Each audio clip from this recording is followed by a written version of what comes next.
الکیس من دان نفسہ وعمل لما بعد الموت والعاجز من اتبع نفسہ ہواہا وتمنى علی اللہ. عقل مند، دانا اور کلیور آدمی وہ ہے کون؟ جو دوسروں کو دھوکہ دے، دوسروں کے ساتھ ظلم اور زیادتی کرے؟ نہیں، عقل مند آدمی وہ ہے جو اپنے نفس کو قابو میں رکھے، کنٹرول میں رکھے، اور ایسا عمل کرے جو موت کے بعد اس کے کام آ سکتا ہو. انویسٹمنٹ جو موت کے بعد کام آئے، ایسی تجارت جو موت کے بعد ہمیں نفع بخش ثابت ہو سکے. اور نادان ہے وہ آدمی، حدیث کے مطابق بے وقوف ہے وہ آدمی جو عمل کیے بغیر صرف خواہش اور امنگوں پر زندگی گزار دے کہ اللہ غفور ہے، اللہ رحیم ہے، اللہ معاف کرنے والا ہے. بلا شک و شبہ اللہ تعالیٰ غفور ہے، مگر وہ جو اللہ کی طرف رجوع کرے. یا ایھا الذین آمنوا اتقوا اللہ ولتنظر نفس ما قدمت لغد واتقوا اللہ، کہ ایمان والو متقیانہ زندگی بسر کرو. تقویٰ کیا ہے؟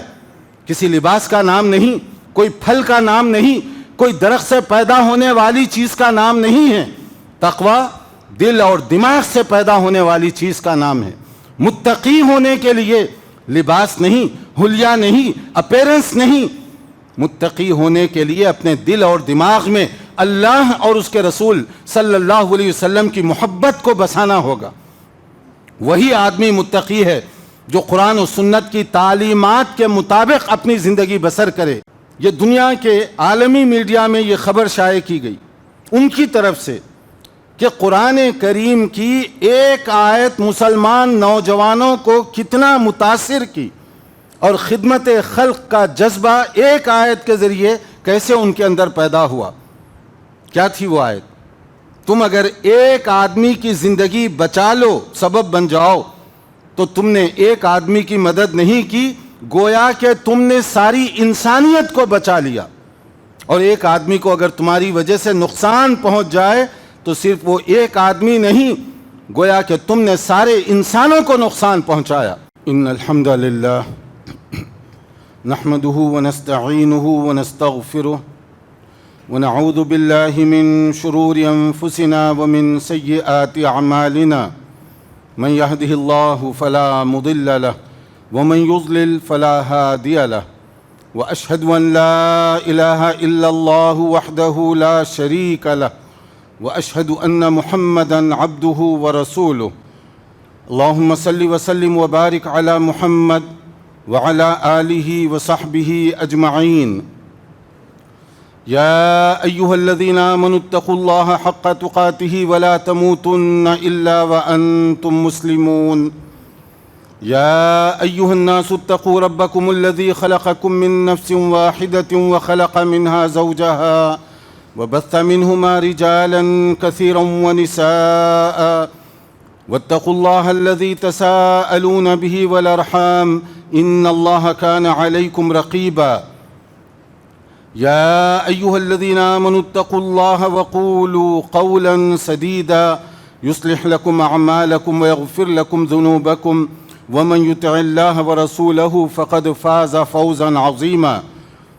أما بعد فإن خير الحديث كتاب الله وخير الهدي هدي محمد صلى الله عليه وسلم وشر الأمور محدثاتها وكل محدثة بدعة وكل بدعة ضلالة وكل ضلالة في النار. قاف والقرآن المجيد بل عجبوا أن جاءهم منذر منهم فقال الكافرون هذا شيء عجيب أإذا متنا وكنا ترابا ذلك رجع بعيد. حضرات، رسول اکرم صلی اللہ علیہ وسلم عام طور پر خطبات جمعہ کے موقع پر سورہ قاف کی تلاوت کیا کرتے تھے. سورہ قاف، اس کی تلاوت، اس کا کیا تعلق ہے جمعہ کے ساتھ؟ سورہ قاف کا جو مرکزی عنوان ہے وہ بہت ہی اہمیت رکھتا ہے. وہ آخرت اور اس کی تیاری کے متعلق ہے. جن لوگوں نے آخرت کی فکر کی، کس طرح سے انہوں نے اپنی زندگی کو بنانے اور سنوارنے کی کوشش کی، اور جنہوں نے آخرت کو، موت کو اور اس کے بعد کے مراحل کو فراموش کیا، وہ دنیا میں غفلت، سستی اور بے پرواہی کی انہوں نے زندگی بسر کی۔ بہت سی قومیں جن کا ذکر قرآن اس صورت کے اندر کیا گیا، ان کی تباہی اور بربادی کا بنیادی سبب آخرت فراموشی تھا۔ اس وقت ہمارے لیے آخرت یعنی موت اور اس کے بعد کے جو مراحل ہیں ان کو یاد کرنا، یاد رکھنا بہت زیادہ ضروری ہے، کیونکہ کہا گیا وَمَا يُدْرِيكَ لَعَلَّ السَّاعَةَ تَكُونُ قَرِيبًا، تم کیا جانو کہ شاید قیامت کی گھڑی قریب آ چکی ہے، موت کا وقت قریب آ چکا ہے۔ اور رسول اکرم صلی اللہ علیہ وسلم نے ارشاد فرمایا بُعِثْتُ أَنَا وَالسَّاعَةُ كَهَاتَيْنِ، میں قیامت کے اتنا قریب بھیجا گیا ہوں کہ جیسے دو انگلیوں کے درمیان فاصلہ کم ہوتا ہے، ویسے ہی میرے اور قیامت کے درمیان کا فاصلہ کم ہو چکا ہے، یعنی کسی بھی وقت قیامت قائم ہو سکتی ہے۔ اور قیامت کی ایک شکل جب ہم دیکھیں کہ مختلف جگہوں پر اموات کی کثرت ہو رہی ہو، اصل جو قیامت ہوگی وہاں تو ہر چیز ختم ہو جائے گی، مگر اس سے پہلے یہ ایک تذکیر ہے، ایک ریمائنڈر ہے، یاد دہانی ہے ہمارے لیے۔ اور اس وقت جس دور سے ہم گزر رہے ہیں، کرونا وائرس، کووڈ-19، پھر اس کے بعد لاک ڈاؤن، یہ ہمارے لیے اپنی موت کو یاد کرنے اور اس کی تیاری کا ایک بہترین ذریعہ ہے، اگر آدمی اس سے عبرت اور سبق حاصل کرنا چاہے۔ اور کرونا وائرس سے کیوں ہم سبق حاصل کریں؟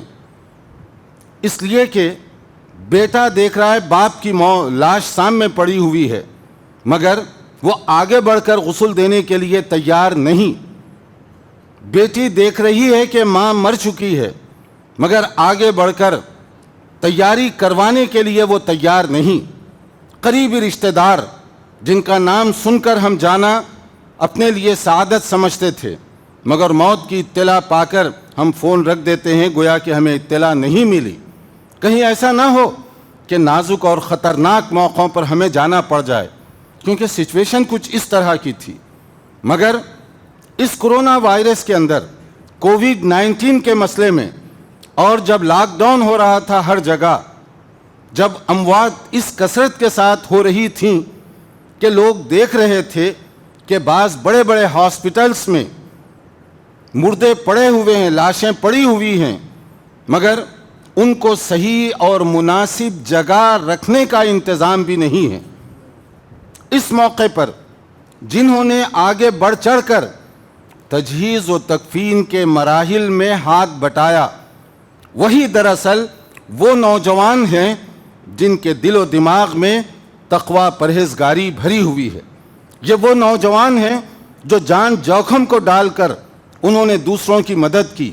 وہ بھی دیکھ رہے تھے کہ بیٹا قریب جانے کے لیے تیار نہیں، میرا تو کوئی اس کے ساتھ رشتہ نہیں، مگر دین کا رشتہ، اخوت اسلامی، اس جذبے سے سرشار کچھ نوجوانوں نے آگے بڑھ چڑھ کر حصہ لیا۔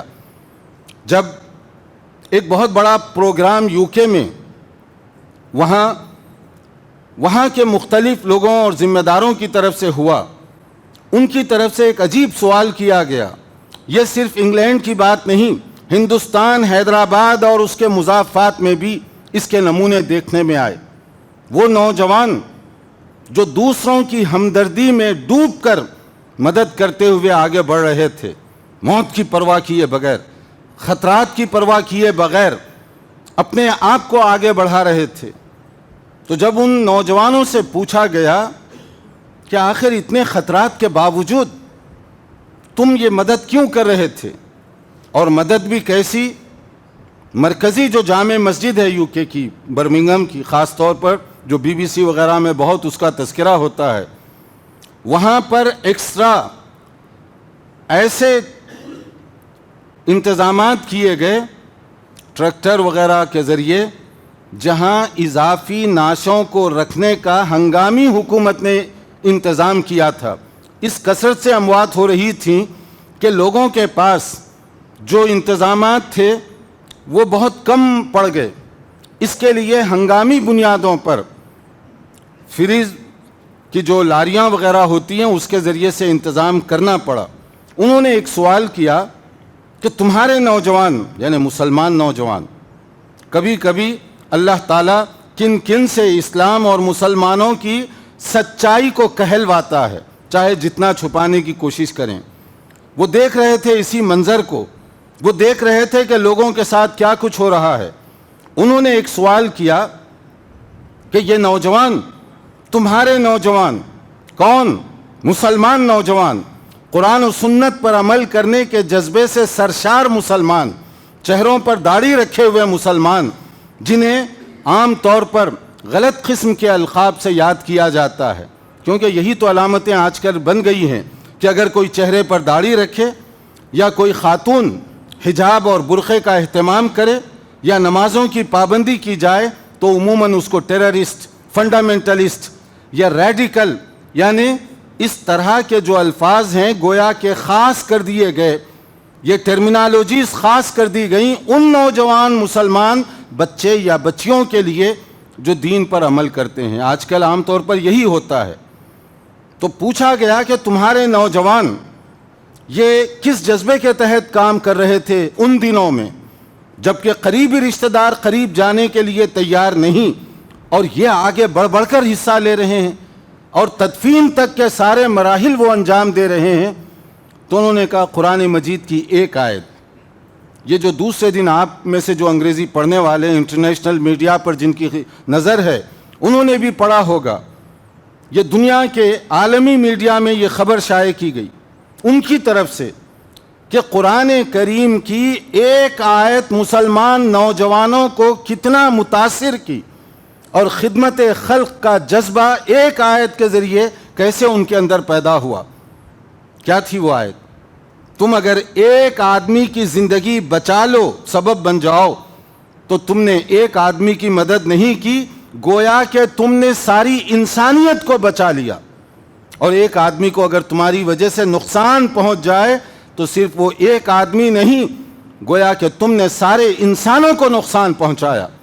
اور دوسرے دن یہی خبر لگائی گئی کہ اگر قرآن کریم کی ایک آیت میں اتنا دم ہے، اتنی طاقت ہے کہ ایک آیت کی وجہ سے یہ لوگ بدل سکتے ہیں اور لوگوں کی مدد کر سکتے ہیں، تو پھر قرآن کریم سارے کا سارا کتنا پاورفل ہوگا، کتنا طاقتور کلام ہوگا، اور اس کے اندر کتنی کچھ طاقت تھی۔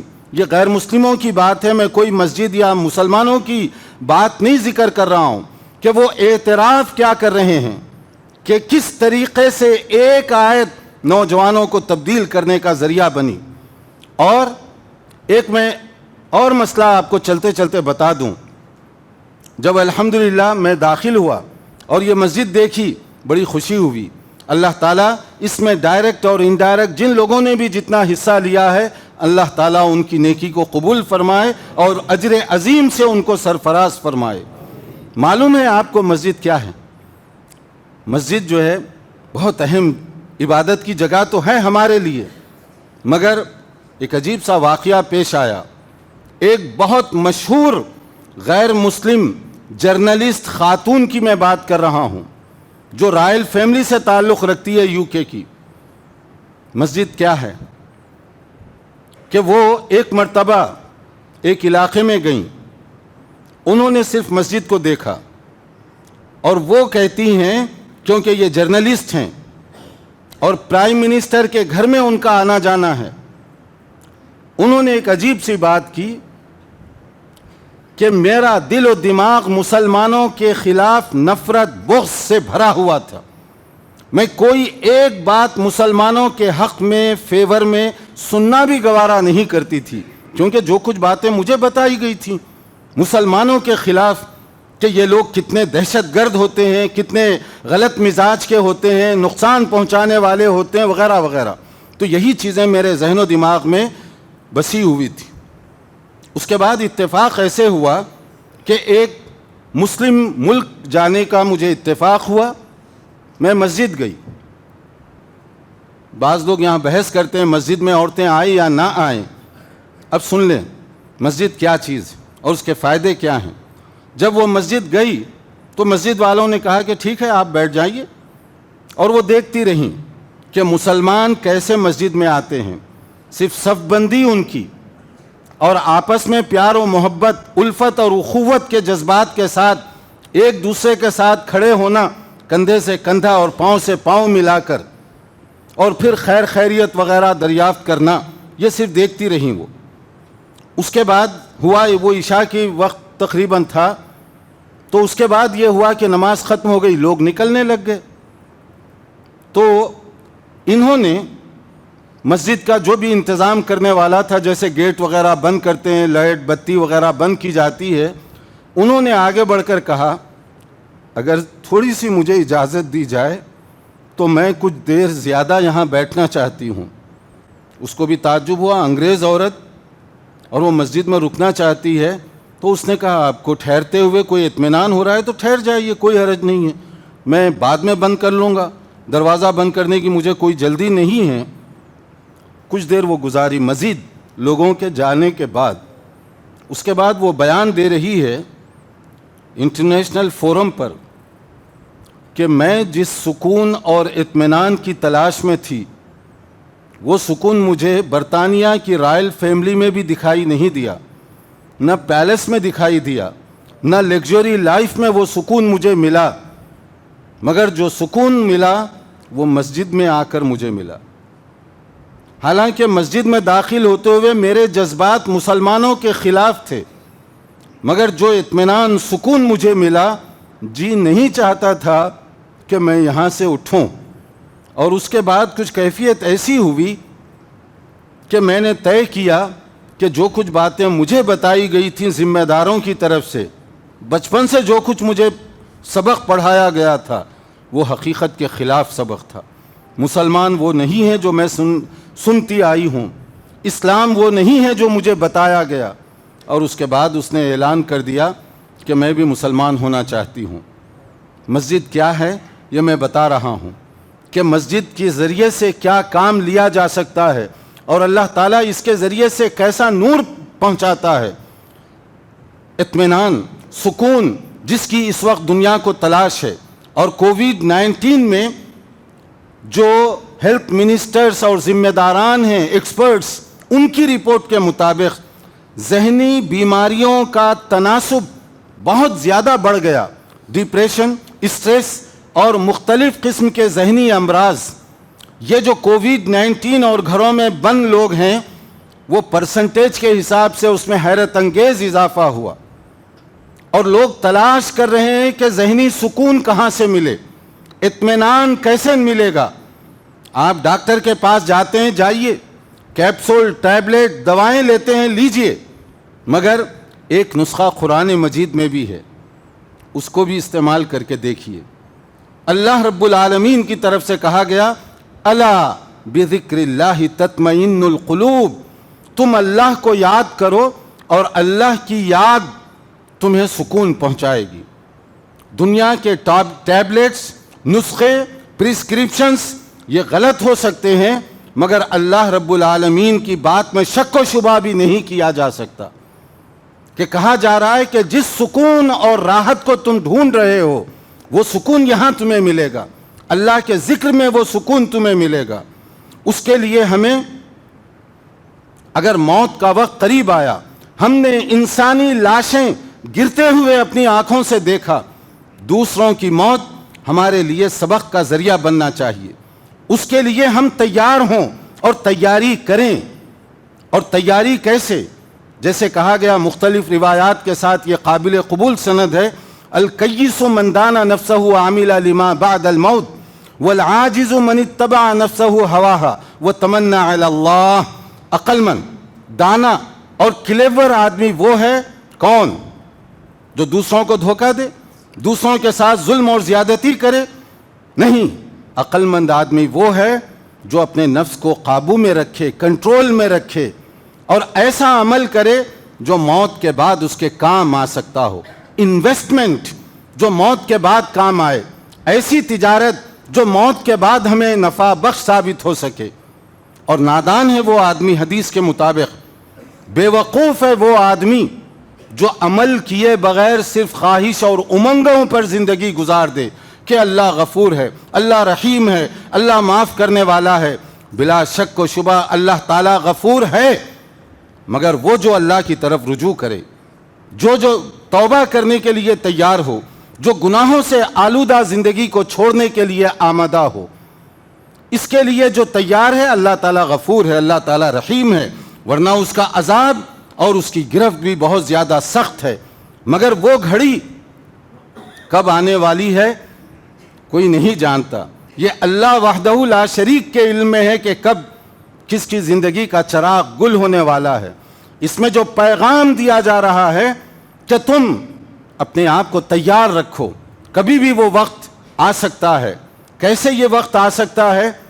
ایک میں مثال دیتا ہوں، مکہ مکرمہ کی ایک قافلہ حج کے لیے، عمرے کے لیے، وہ بہت دور دراز کا سفر کر کے یورپ سے آئے تھے اور مکہ مکرمہ پہنچے۔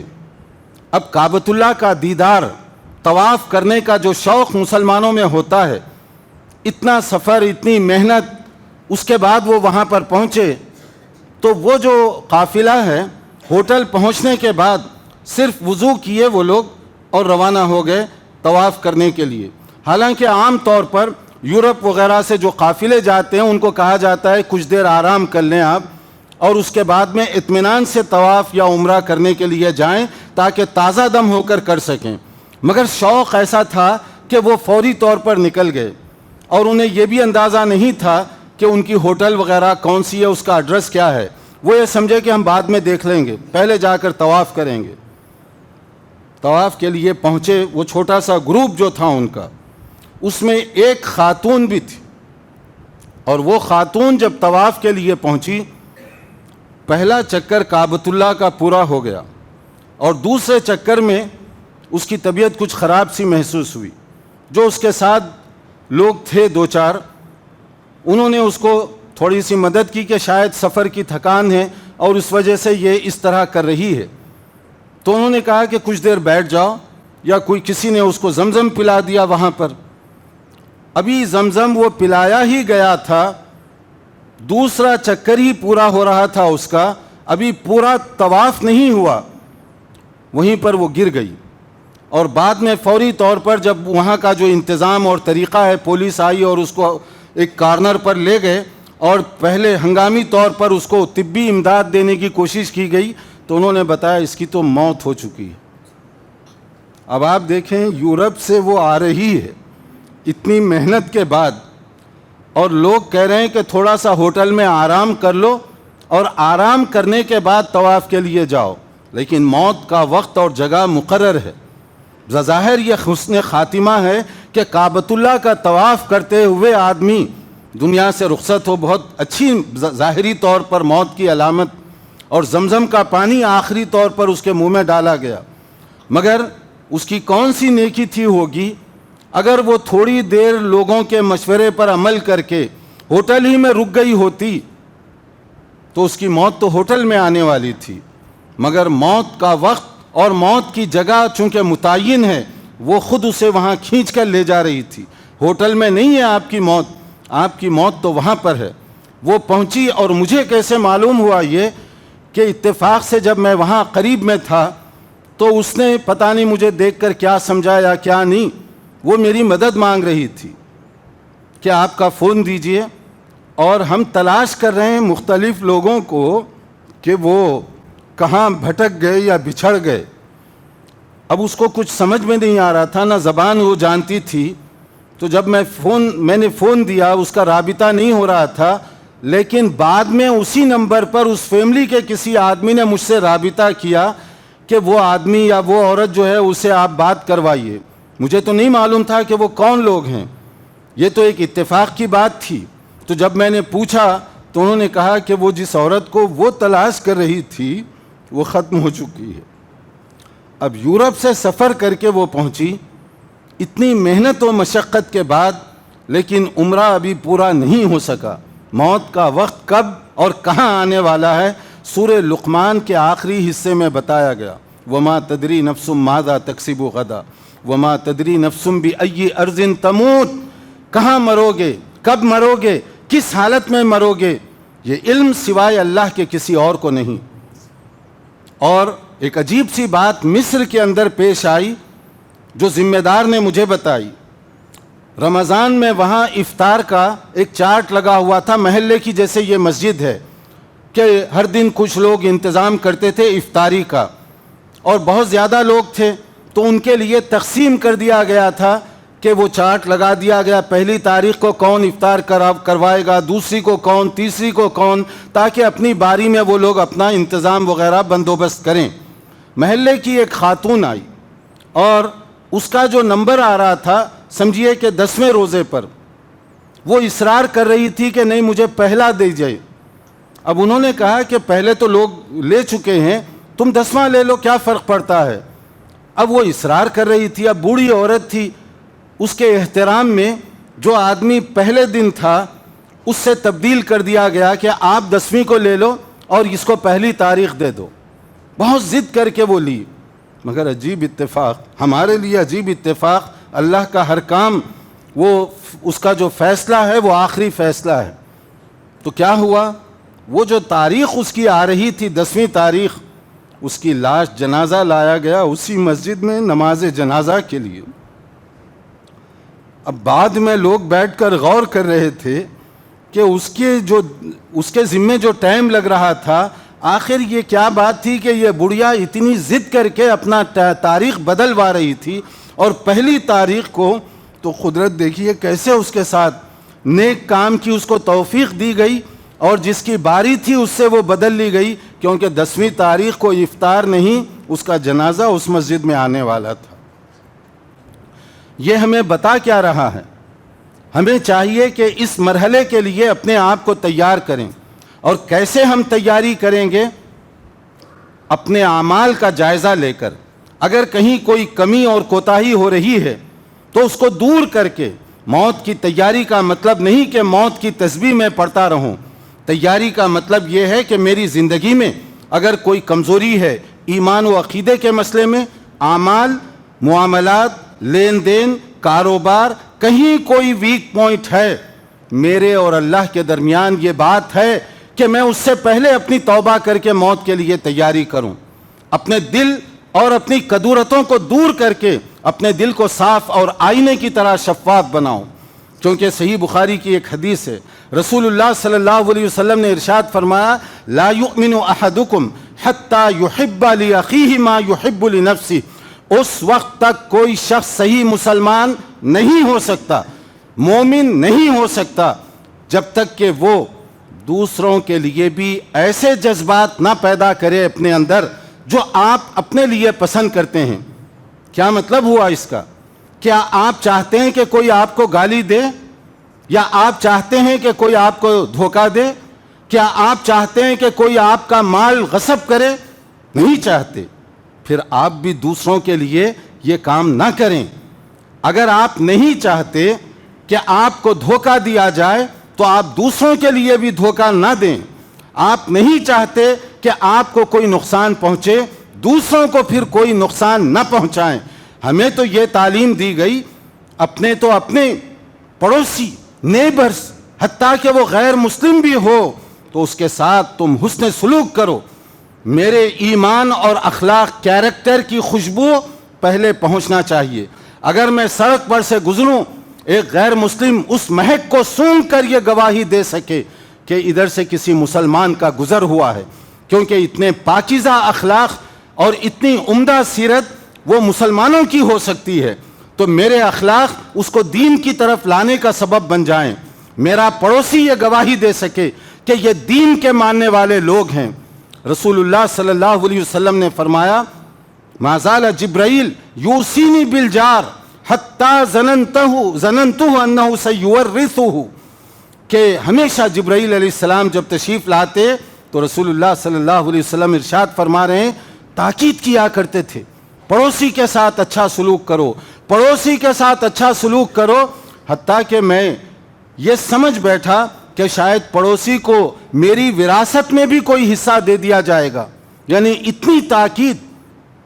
یہ ممکن نہیں ہے کہ جو قرآن و سنت کا ماننے والا اور پڑھنے والا ہو قرآن و سنت کو، یا اس پر عمل کرنے کا دعویٰ کرنے والا ہو، اس کا پڑوسی اس کی اظہار انسانیوں سے محفوظ نہ ہو۔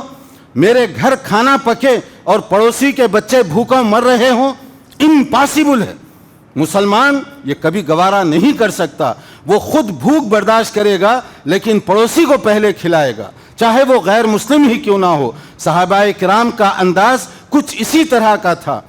اور ایسے ہی میرے اعمال, میرا لین دین کا معاملہ ایسا ہو کہ میری وجہ سے کسی کو کوئی نقصان نہ ہونے پائے, کیونکہ اسلام نے اخوت اسلامی کا ایسا تصور پیش کیا کہ اگر افریقہ کے رہنے والے کسی مسلمان کے پاؤں میں کانٹا چبھ جائے تو ہندوستان کا رہنے والا مسلمان اس کی چبھن اپنے دل میں محسوس کرے.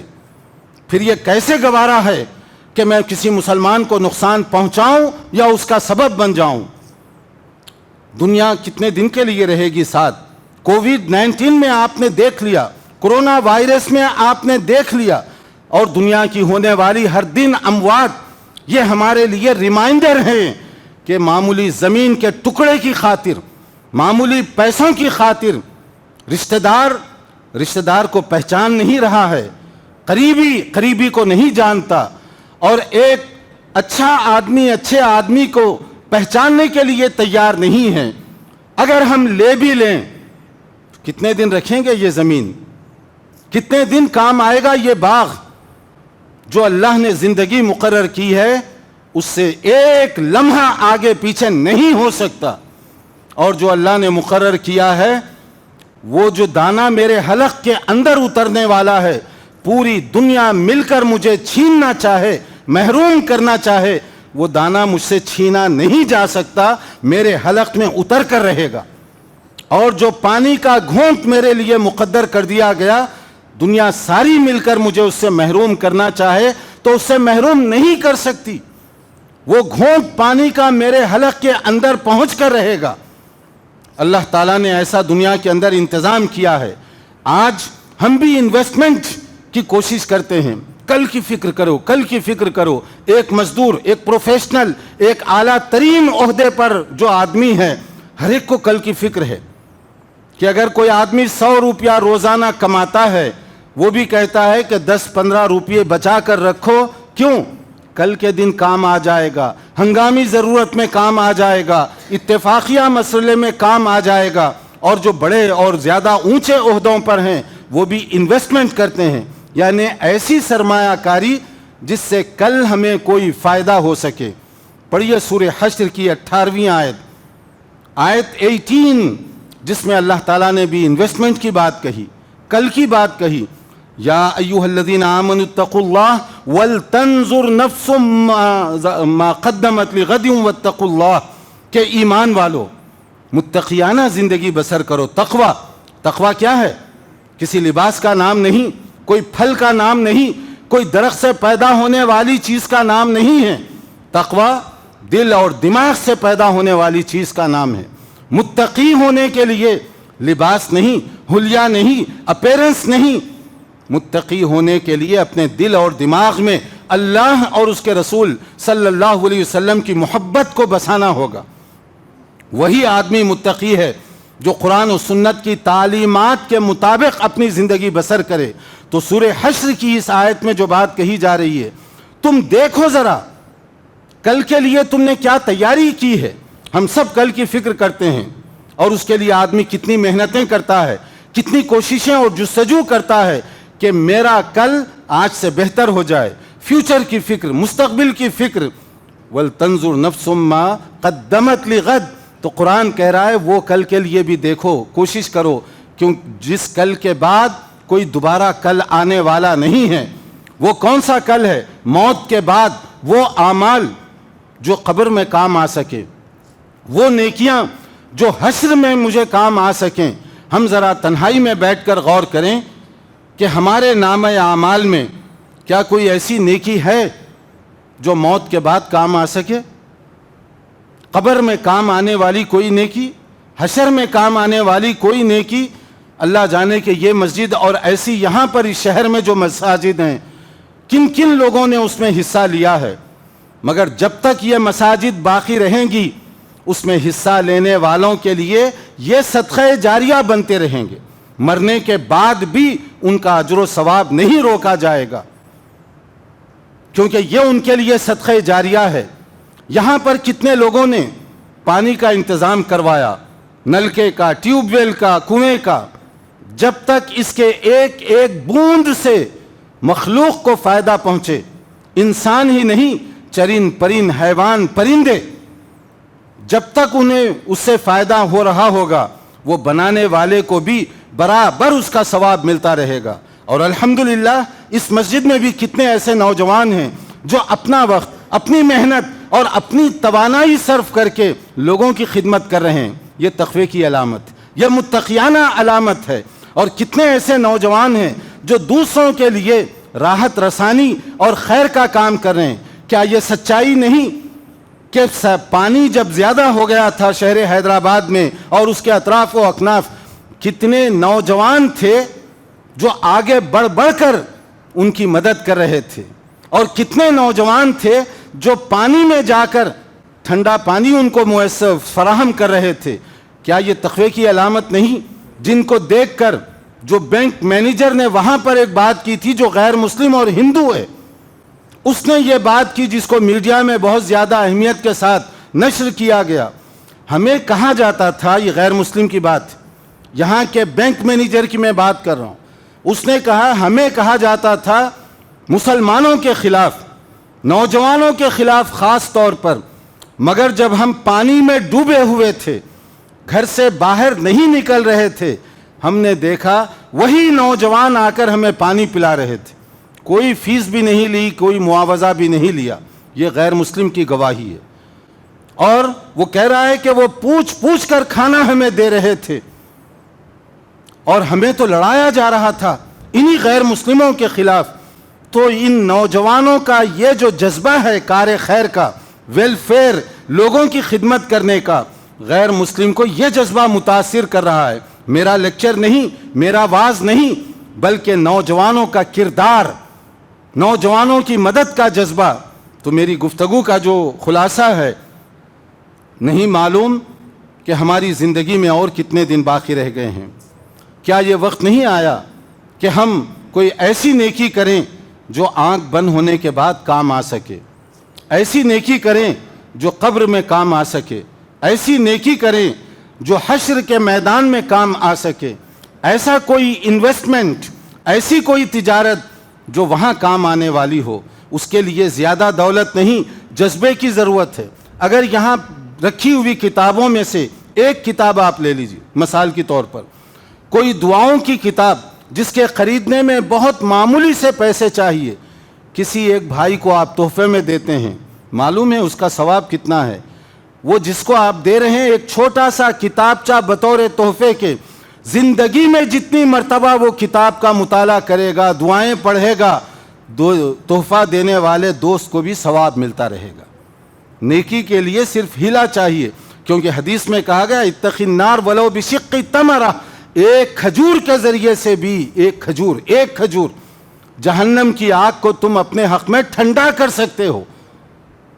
تو یہ اللہ کا دین ہے، اس میں جو جتنا آگے بڑھ کر حصہ لے سکتا ہے اس میں ہمیں حصہ لینا چاہیے، قبل اس کے کہ فائنل ڈے آ جائے۔ نہیں معلوم کہ وہ فائنل ڈے کب آنے والا ہے۔ اس کے لیے ہمیں توبہ کر کے اپنے نفس اور اپنے دل اور دماغ کو بغض، حسد، نفرت سے دور کر کے، کیونکہ اس سے کوئی فائدہ نہیں ہوگا۔ یہ حسد، یہ نفرت، یہ بغض بھائی کو بھائی سے لڑوا سکتا ہے، مگر قیامت کے دن میری نیکیوں کو کھا جائے گا، میری عبادت کو ضائع کرنے کا سبب بنے گا۔ کیا وقت نہیں آیا کہ ہم اپنے دلوں کو صاف کریں؟ کیا وقت نہیں آیا کہ ہم دوسروں کی موت سے اپنے لیے عبرت اور سبق حاصل کریں؟ کیا وقت نہیں آیا کہ ہم ایسی کوئی نیکی کریں جو مرنے کے بعد کام آ سکے؟ اللہ ہمارے جو بھائی اور بہنیں بیمار ہیں ان کو شفا عطا فرمائے، جو دنیا سے رخصت ہو چکے ان کی مغفرت فرمائے۔ اللہ جو آزمائشیں، مصیبتیں آ رہی ہیں ان سے ہمیں محفوظ رکھے۔ اللہ ہمیں قرآن و سنت کی تعلیمات کو سمجھنے اور اس کے مطابق زندگی بسر کرنے کی توفیق عطا فرمائے، اور ہم سب کا اللہ خاتمہ ایمان کے ساتھ ہو۔ وآخر دعوانا ان الحمد للہ رب العالمین۔